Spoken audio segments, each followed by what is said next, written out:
ఒకసారి ఆ కాలాన్ని ఊహించుకోండి. అడవుల నిశ్శబ్దంలో ఋషులు కళ్ళు మూసుకొని గాఢమైన ధ్యానంలో ఉండేవారు.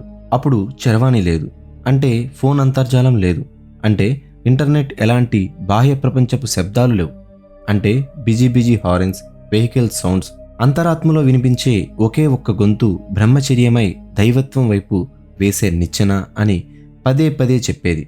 కానీ ఈ రోజుల్లో ఆ మాట వినగానే కొంతమంది నవ్వుతారు, మరికొంతమంది ఆశ్చర్యపోతారు. ఇది కేవలం పాతకలపు మాట అని కొట్టిపారేస్తారు. చాలామందికి బ్రహ్మచర్యం అంటే కేవలం శృంగారానికి సంబంధించింది అని మాత్రమే తెలుసు. కానీ వాస్తవానికి ఇది చాలా లోతైన రహస్యమైన ప్రయాణం. ఇది ఆత్మను శుద్ధి చేసుకునే ఒక గొప్ప సాధన. ఎవరైతే ఈ మార్గంలో నిజాయితీగా నడుస్తారో వాళ్ళు కేవలం నిగ్రహాన్ని పాటించడమే కాదు, పూర్తిగా మారిపోతారు. మన శరీరం ఒక అద్భుతమైన ప్రయోగశాల లాంటిది. మనం తినే ఆహారం రక్తంగా మారుతుంది. ఆ రక్తం నుంచి మాంసం, కొవ్వు, ఎముకలు, మజ్జ తయారవుతాయి. చివరిగా అత్యంత శక్తివంతమైన వీర్యం తయారవుతుంది. ఆయుర్వేదం ప్రకారం ఇది శరీరంలోనే అత్యంత స్వచ్ఛమైన పదార్థం. ఎంత సమయం వెచ్చించి శరీరం తయారు చేసిన ఈ పదార్థం కేవలం విసర్జన కోసమేనా?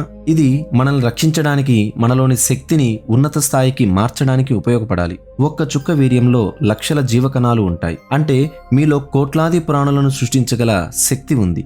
ఆ శక్తి బయటకు వెళ్లకుండా లోపలే ఉండి పైకి ప్రయాణిస్తే ఏమవుతుందో ఆలోచించండి. అది అద్భుతమైన విశ్వశక్తిగా మారదా? అడవుల్లో ఉండే ఋషులు ఎలాంటి వ్యాయామశాలలు, కృత్రిమ ఆహారాలు లేకపోయినా ఎంతో తేజస్సుతో ఉంటారు. వారి కళ్ళల్లో ఒక మెరుపు, వారి మాటలో ఒక ఆకర్షణ. దీనికి అసలు కారణం బ్రహ్మచర్యం. ఇది కేవలం కోరికలకు దూరంగా ఉండడం కాదు సుమా, మన ఇంద్రియాలను లోపలికి మళ్లించే ఒక గొప్ప విజ్ఞానం. ఎప్పుడైతే ఒక సాధకుడు తన వీర్యాన్ని రక్షించుకుంటాడో ఆ శక్తి వెన్నుపూస ద్వారా పైకి ప్రయాణించి శిరస్సును చేరుతుంది. అప్పుడే మనిషికి సమాధి స్థితి లభిస్తుంది. బ్రహ్మచర్యం పాటించే వారి మాటల్లో ఒక ప్రత్యేకమైన ప్రభావం ఉంటుందని మీరు వినే ఉంటారు. ఇది మూఢనమ్మకం కాదు. శాస్త్రం శక్తి లోపలే నిక్షిప్తమైనప్పుడు అది ఓ తేజస్సులా మారుతుంది. ఆ గొప్పతనమే మీ ముఖాల్లో తేజస్సుగా, కళ్ళల్లో లోతుగా, మాటల్లో గంభీరాన్ని ఇస్తుంది. మీరు ఇలాంటి అరుదైన విషయాలు ఇంకా తెలుసుకోవాలనుకుంటే ఖచ్చితంగా మాకు మద్దతు ఇవ్వండి. ఈనాటి సమాజం మన కోరికలను అణుచుకోవద్దు, స్వేచ్ఛగా జీవించండి అని చెబుతుంది. కానీ బాహ్య సుఖాల వల్ల నిజమైన శక్తి ఎప్పుడూ రాదు. మన కోరికలను ఎప్పుడైతే మనం ఆధీనంలో ఉంచుకోగలుగుతామో అప్పుడే అసలైన బలం. కోరికలను అణిచివేయడం కాదు, దాన్ని కరుణగా మార్చుకోవాలి. కోరికలను చంపడం కాదు, వాటిని ధ్యానంగా మార్చుకోవాలి. అందుకే అన్ని యోగ గ్రంథాల్లో దీన్ని మొదటి మెట్టుగా భావిస్తారు. పతంజలి యోగ సూత్రాల ప్రకారం బ్రహ్మచర్యం వల్ల వీర్యశక్తి రూపాంతరం చెందుతుంది. ఇది కేవలం శారీరక బలం మాత్రమే కాదు, మానసిక మరియు ఆధ్యాత్మిక బలాన్ని ఇస్తుంది. సాధారణ మనిషి కేవలం మనసుతో కోరికలను ఊహించుకుంటాడు, శరీరం దాన్ని గుడ్డిగా అనుసరిస్తుంది. కానీ ఒక నిజమైన సాధకుడు అన్నీ చూస్తాడు, కానీ దేనికి ఆకర్షితుడు కాడు.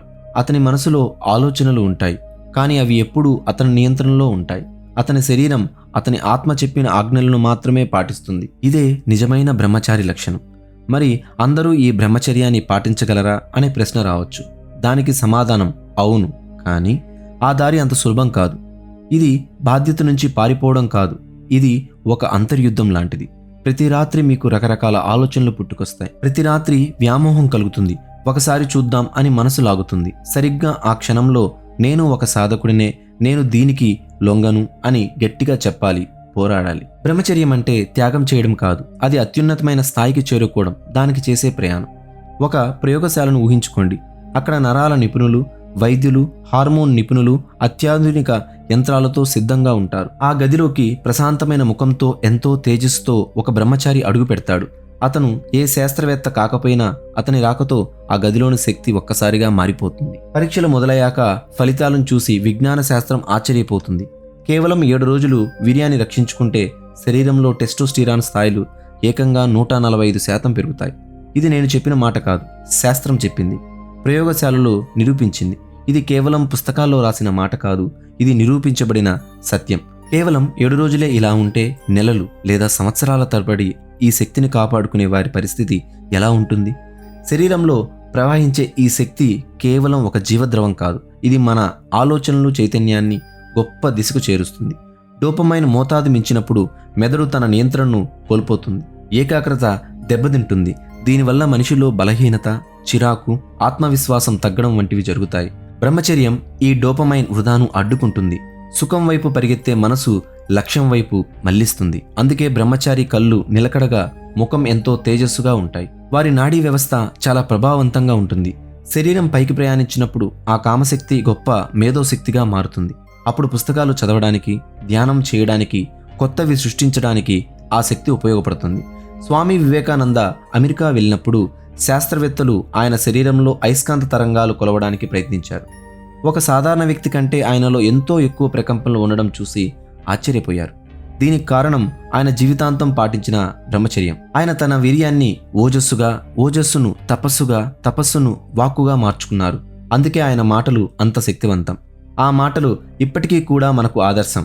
కానీ బ్రహ్మచర్యం పాటించడం వల్ల జన్యువులు బలంగా, ఏకాగ్రతతో ఎక్కువ కాలం జీవించేలా మారతాయి.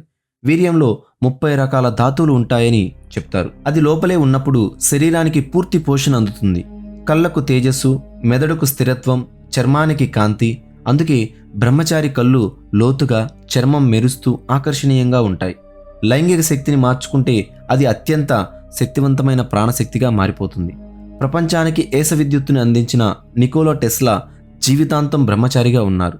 తన లైంగిక శక్తిని ఆవిష్కరణ శక్తిగా మార్చానని ఆయన చెప్తూ వచ్చాడు. ఆయుర్వేదం ప్రకారం దీన్నే ఓజస్సు అంటారు. వీర్య రక్షణ వల్ల పుట్టిన ఓజస్సు శరీరానికి తపస్సును, మనసుకు బలాన్ని, ఆత్మకు వెలుగును ఇస్తుంది. కోరికలను జయించి ఆ శక్తిని లోపలికి మళ్లించడమే నిజమైన శాస్త్రీయ బ్రహ్మచర్యం. ఇప్పుడు మనం గురువులు, తీవ్రమైన సాధకులు మాత్రమే చర్చించుకునే రహస్యాల్లోకి వెళదాం. వేల సంవత్సరాలుగా యోగ మనిషి వెన్నెముక అడుగు భాగంలో మూలాధారంలో మూలాలను చుట్టుకుని ఒక శక్తి నిద్రపోతూ ఉంటుంది. దీన్నే కుండలిని అంటారు. సాధారణ స్థితిలో ఇది బూడిద కింద నిప్పులా దాగి ఉంటుంది. అంటే నివురుగప్పిన నిప్పు. సాధకుడు బ్రహ్మచర్యం అనే అగ్నిలో తపస్సు చేసినప్పుడు మాత్రమే ఈ శక్తి మేలుకుంటుంది.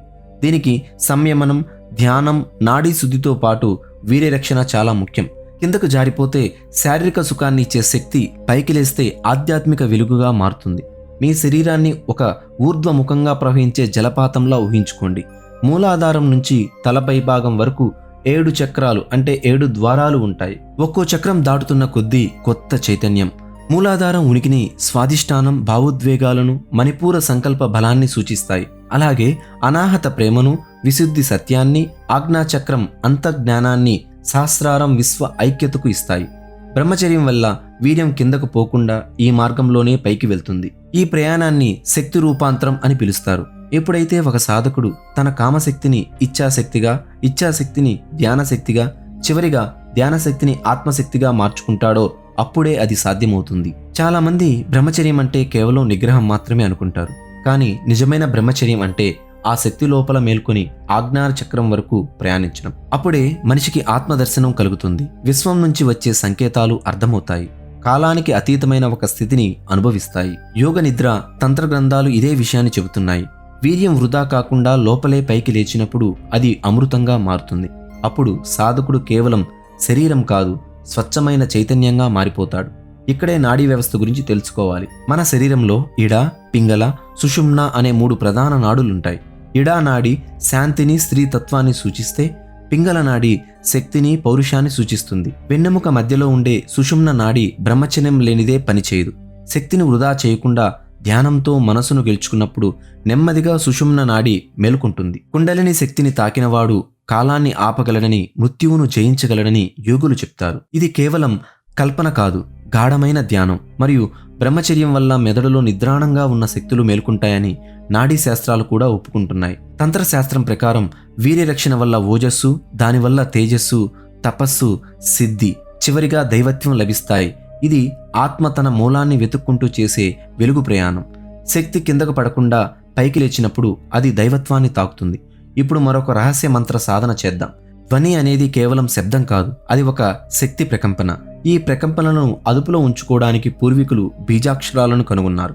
ఓం, హ్రీం, క్లీం, శ్రీం ఇవి బీజమంత్రాలు.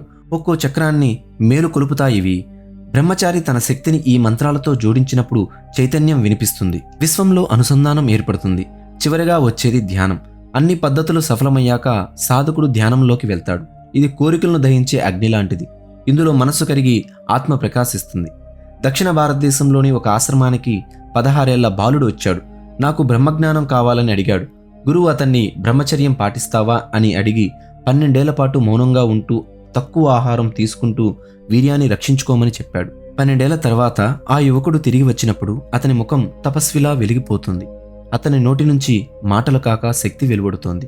ఆ బాలుడే తర్వాతి కాలంలో మహాయోగి రామలింగ స్వామిగా మారాడు. ఆయన మరణం లేకుండానే తన శరీరాన్ని కాంతిలో విలీనం చేసుకున్నాడు. ఇది కేవలం సాధువులకేనా అంటే కాదు, జీవితంలో శక్తిని, సృజనాత్మకతను కోరుకునే ప్రతి ఒక్కరికి ఇది సాధ్యమే. మీరు బ్రహ్మచర్యాన్ని పూర్తిగా ఆకలింపు చేసుకున్నప్పుడు ఈ విశ్వం మీకు తలగ్గుతుంది. మీ సంకల్పంలో ఎంత శక్తి వస్తుందంటే దాన్ని మీరు కూడా నమ్మలేరు. బ్రహ్మచర్యం వల్ల మెదడు ఆల్ఫా మరియు తీటా తరంగాల దిశలోకి వెళ్తుంది. ఇక్కడే విశ్వ మనసుతో అనుసంధానం మొదలవుతుంది. అప్పుడు మీరు ఏం ఆలోచిస్తే విశ్వం దాన్ని వింటుంది. ఆకర్షణ సిద్ధాంతానికి అసలు మూలం ఇదే. ఫ్రెండ్స్, ఈ వీడియో నచ్చితే లైక్ చేయండి, షేర్ చేయండి. ఇప్పటి వరకు మన ఛానల్ని సబ్స్క్రైబ్ చేయనట్లయితే ఇప్పుడే సబ్స్క్రైబ్ చేసుకుని పక్కనే ఉన్న బెల్ ఐకాన్పై క్లిక్ చేయండి. నెక్స్ట్ వీడియోలో మళ్ళీ కలుద్దాం. Thanks for watching.